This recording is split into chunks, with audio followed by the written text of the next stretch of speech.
నేను నీతో చెప్పినది నెరవేర్చు వరకు నిన్ను విడువను అని మాట్లాడుతున్నారు ప్రభు. ఆయన నీకు వాగ్దానం ఇచ్చారు, దర్శనం ఇచ్చారు, నీకు ఒక గొప్ప ప్లాన్ ముందే చూపించారు కదా. నువ్వు అడిగేవు కదా ఇలా ఉండాలి అలా ఉండాలని. అంతకంటే గొప్ప దర్శనం ప్రభు నీకు ఇచ్చారు. ఇలా జరిగితే ఎంత బాగుంటుంది, అలా జరిగితే ఎంత బాగుంటుంది, త్వరగా జరిగించు ప్రభువా, త్వరగా నాకు సహాయం చేయ ప్రభు అని అడుగుతున్నావు. నీకు మాట ఇచ్చారు, ఆ మాట నెరవేరే వరకు ఆయనని విడిచిపెట్టే ప్రసక్తి లేదు. తొందరలోనే దేవుని కార్యం జరగనై ఉంది.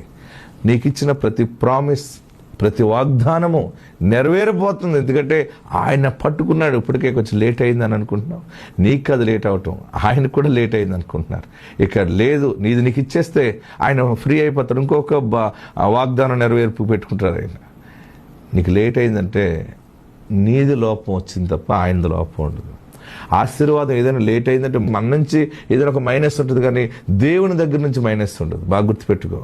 అది నీలో ఉన్న చిన్న మైనస్ని బట్టి లేట్ అయింది, దాన్ని నువ్వు ప్లస్ చేసుకుంటున్నావు, దాన్ని ఒప్పుకుంటున్నావు, దేవుని ఎదుట కనికరం కొరకు ఎదురు చూస్తున్నావు, నువ్వు కనికరించబడ్డావు కనుక ఇంకా లేట్ అవ్వదు. ఆయన్ని చేయి విడిచిపెట్టలేదు, ఆయన మాట ఇచ్చింది నీ పట్ల నెరవేరబోతుంది.